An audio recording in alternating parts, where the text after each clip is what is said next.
Assalamualaikum warahmatullahi wabarakatuh. Fi hadzal yawm al-mubarak uridu an ubayyin lakum anil al-furud. Ma huwa al-furud? Dalam bahasa Indonesia, al-furud kita sebut juga dengan asumsi. Tentunya, dalam penelitian kita diharuskan untuk menyusun sebuah asumsi.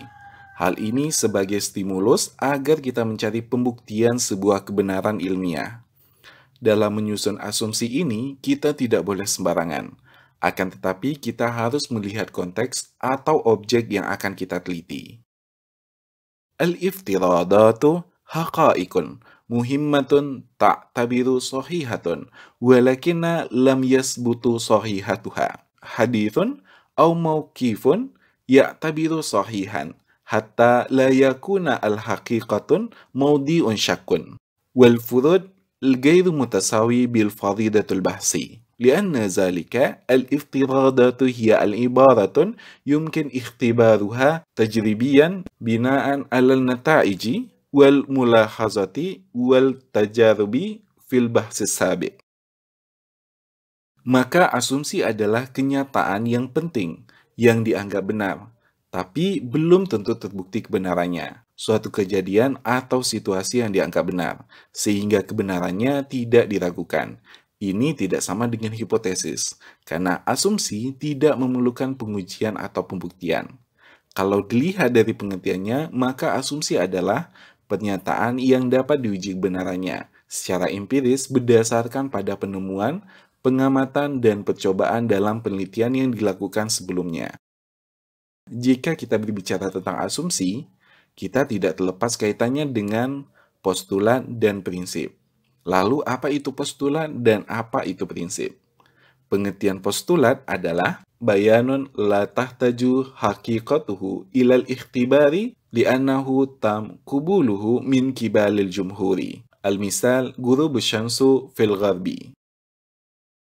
Postulat adalah pernyataan yang kebenarannya tidak perlu diuji, sebab sudah diterima oleh umum. Contohnya, matahari terbenam di sebelah barat.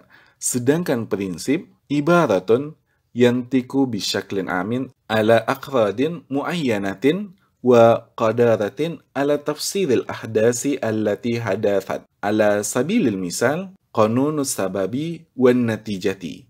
Maka prinsip adalah pernyataan yang berlaku umum bagi gejala tertentu dan mampu menjelaskan kejadian yang telah terjadi. Misalnya, hukum sebab akibat. Lebih jauh, dapat dikatakan kalau asumsi ini adalah sebagai dasar dari suatu penelitian. Sebab, sebuah penelitian berangkat dari asumsi. Dalam penelitian, asumsi merupakan perekat atau adonan. Dikatakan perekat atau adonan karena asumsi menjadi perekat antara satu variabel dengan variabel lainnya. Asumsi dapat kita gunakan membangun sebuah konstruksi bangunan penelitian yang besar. Membuat asumsi itu bisa dengan sebab dan akibat, tapi bisa juga tentang suatu masalah. Asumsi juga merupakan hal penting dalam menentukan paradigma penelitian. Tepatnya, keberadaan asumsi ini berguna untuk menafsirkan kesimpulan yang kita buat. Sebelum menentukan asumsi, peneliti harus lebih mengetahui terhadap sesuatu dengan cara berupa al-awwal, iqra'u katsirun minal kitabi aw suhufin aw ghairiha min matbu'ah, yaitu banyak membaca buku, surat kabar, atau terbitan lain. Dalam hal ini, Profesor Dr. Sutrisno Hadi MA mengklarifikasi bahan pustaka yang disebut sebagai sumber acuan menjadi dua kelompok, yaitu masadirul am wal masadirul marajiul qasah. Sumber umum berupa buku teks, ensiklopedia, dan sebagainya. Kemudian sumber acuan, yaitu buletin, jurnal, periodikal, majalah-majalah yang terbit secara periodik, disertasi, skripsi, dan lainnya. Dari sumber acuan umum dapat diperoleh teori-teori dan konsep-konsep dasar. Sedang dari sumber acuan khusus dapat dicari penemuan-penemuan atau hasil penelitian yang sudah dan sedang dilaksanakan. Wa tariqatu tsani istami' ilal katsirin minal akhbar wal muhadaratin wal tahadusin minal akharin, yaitu banyak mendengar berita, ceramah, pembicaraan orang lain. Summa salisan zaharal katsirun mawaqil bahsi, yaitu banyak berkunjung ke tempat lokasi penelitian. Wal akhir, ijra'ul tanabu'i mujarradatin bina'an alal mufradatil ma'rifah, yaitu mengadakan pendugaan, pengabstraksian berdasarkan pembendaharaan pengetahuan. Oleh dasar itu, maka ada hal-hal yang harus diperhatikan dalam membuat suatu asumsi. Yajibu an yakuna iftiradatul amaliyatun au tashkilul iftiradatil asas taqdimi an-nazari. Maka asumsi harus operasional dan asumsi merupakan dasar bagi pengkajian teoritis. Yajibu an taskural iftiradati zurufil fi'liyati ghairal mutawaqqati au zurufil muftaradah. Maka asumsi harus menyatakan keadaan yang sebenarnya, bukan keadaan yang diprediksi atau seharusnya. Kemudian, yajibu an takunal bahisun ala darayatan bil iftiradati allati yastakhdimunaha fi siyagatin itari tafkirihim. Peneliti harus mengenal betul asumsi yang dipakainya dalam menyusun kerangka berpikirnya. Iftiradatul mukhtalifah, nazariyatul mukhtalifah mustakhdimah. Jika asumsi yang berbeda, maka beda juga teori yang digunakan. Yajibu an takuna al-iftiradatun sarhiyatan. Maka, asumsi harus dinyatakan secara tersurat, sebab asumsi yang tersirat terkadang menyesatkan dan menyebabkan interpretasi yang berbeda. Kemudian dalam pembahasan penelitian itu tidak akan terlepas dari kerangka teoritis yang telah kita buat dalam bab metodologi penelitian biasanya. Jadi, keberadaan kerangka teoritis itu disusun untuk mendapatkan kerangka berpikir. Lalu, kerangka berpikir itu disusun untuk mendapatkan rumusan hipotesis. Jadi, keberadaan kerangka berpikir dalam kerangka teoritis itu disusun dengan cara mengkaji teori-teori dan hasil-hasil penelitian sebelumnya yang relevan, menggunakan logika berpikir yang deduktif dari umum ke khusus, jika perlu menggunakan asumsi, postulat, dan prinsip, agar dapat mendukung suatu argumentasi yang menyatakan mengapa suatu teori atau pendekatan tertentu yang kita pilih. Lebih jauh dapat dikatakan dalam menyusun kerangka berpikir, ada yang mengungkapkan bahwa boleh saja dijadikan satu dengan kerangka teoritis, tidak berdiri sendiri pada bab khusus kerangka berpikir. Hal ini dilakukan bukan saja dapat menghindari pengulangan yang tidak perlu, namun juga dapat menjuruskan pemaparan landasan teori ke arah kerangka berpikir yang argumentasi.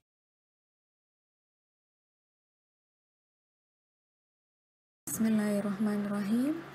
والآن سأستمر الشرح أو البيان من أخينا أغسطين رحمدي تحت الموضوع المسلمات تسهيلا لي وتفهيما لكم جميعا سأنطق باللغة العربية والإندونيسية. نرى بكلمة المسلمات. المسلمات جمع من كلمة المسلمة. هل عرفتم ما معنى المسلمة؟ المسلمة هي al-bayyinah awil hujjah awil dalil. Jadi, mengapa al-musallamah bisa dikatakan sebagai bayyinah atau kita sebut sebagai penjelas, yang kedua hujjah atau argumen, yang ketiga sebagai dalil. Al-musallamah fil Indonesi bermakna aksioma atau postulat. Jadi, bisa dikatakan aksioma sebagai dalil, seperti itu. Al-musallamah bimakna al-hujjat allati yumkinu an yu'azzis al-furud buniyat ala asasil haqa'iq wa la yumkinu inkaroha wa la yahtaju al-bahitsuna ala al-ihtibariha. Anifan kama qultu al-musallamah buniyat ala asasil haqa'iq. Al-musallamah ala asasil haqa'iq al-alam laha salah satu aksam. Al-awal al-musallamah al-jinsiyah. Nakul bi postulat jenis. Kullu ma fil alam bil majmu'ah al-mutanawwi'ah. Jadi setiap yang ada di alam semesta ini sudah terbagi menjadi kelompok seperti itu. Contoh segi seperti orang-orang berkulit putih berasal dari negara Amerika. Sedangkan orang-orang berkulit kuning berasal dan tinggal di daerah Asia. Dan sedangkan orang-orang yang berkulit hitam mayoritas berasal dari Afrika. Seperti itu. Jadi setiap apa yang ada di alam semesta sudah dikelompokkan menjadi satuan kelompok tertentu. Contoh segi lain yaitu seperti halnya zebra, sapi, ataupun kambing, itu sudah dikelompokkan menjadi hewan yang berkaki 4. Sedangkan ayam, bebek, dan lain sebagainya sudah dikelompokkan menjadi hewan yang berkaki 2. Oke, ba'daha wahya al-musallamah al-hatimiyah. Ma makna al-hatimiyah? Al-hatimiyah bermakna determinisasi. Kama ra'ayna fi KBBI, determinisasi bermakna paham yang menganggap setiap kejadian, baik yang menyangkut jasmani ataupun rohani, merupakan konsekuensi kejadian sebelumnya dan ada di luar kemauan kita. Kullu ma fil alam laisa bil musadafah, walakin alal konun al-illah wal ma'lul. Al-illah wal ma'lul huwa hukum sebab akibat. Seperti itu ya. Jadi menurut paham determinisasi itu, setiap kejadian yang ada di alam semesta ini bukan berdasarkan sebuah kebetulan, melainkan terjadi atas peristiwa sebab akibat. Seperti itu. Contoh segi seperti halnya suatu barang yang jatuh dari atas meja, misalkan jatuh ke bawah itu atas dasar tarikan dari gravitasi bumi. Ya, seperti itu. Itu kan menandakan bahwasanya adanya hukum sebab akibat. Jadi terjadinya jatuhnya barang dari atas meja itu akibat adanya gravitasi bumi. Dan juga contoh lain yaitu adalah peristiwa kejadian meletusnya gunung.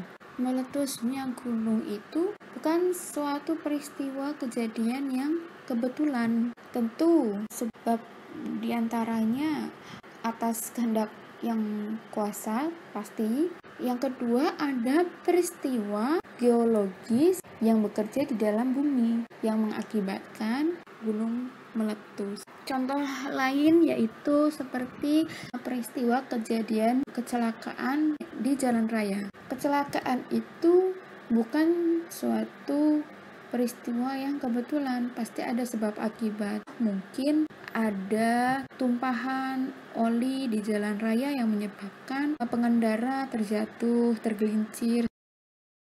Summa isembadaha wal musallamah al-jazimiyah.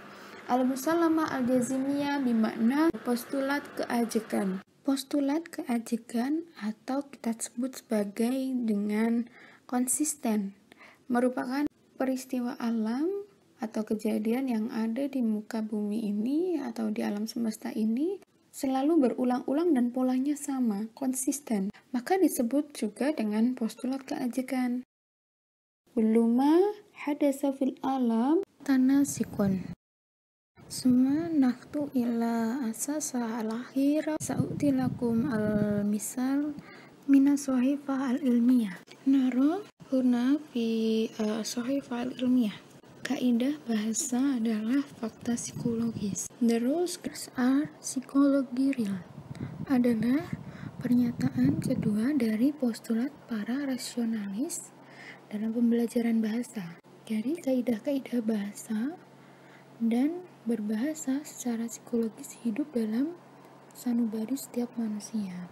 Kenyataannya, setiap manusia itu menggunakan bahasa dan memiliki bahasa dan dapat berbahasa antar sesama mereka. Dan itu menjadi satu fakta psikologis karena hakikatnya manusia itu sebagai makhluk sosial dan saling berinteraksi satu sama lain. Seperti itu. Bahasa dan pengguna bahasa menggunakan kalimat ataupun merangkai kata sesuai dengan fungsinya masing-masing, fungsional. Oke. Sekian penjelasan. Jika Anda memiliki pertanyaan, silahkan memberikan komentar. Dan terima kasih telah mendengarkan dan memperhatikan apa yang telah kami sampaikan. Akhirul kalam, wassalamualaikum warahmatullahi wabarakatuh.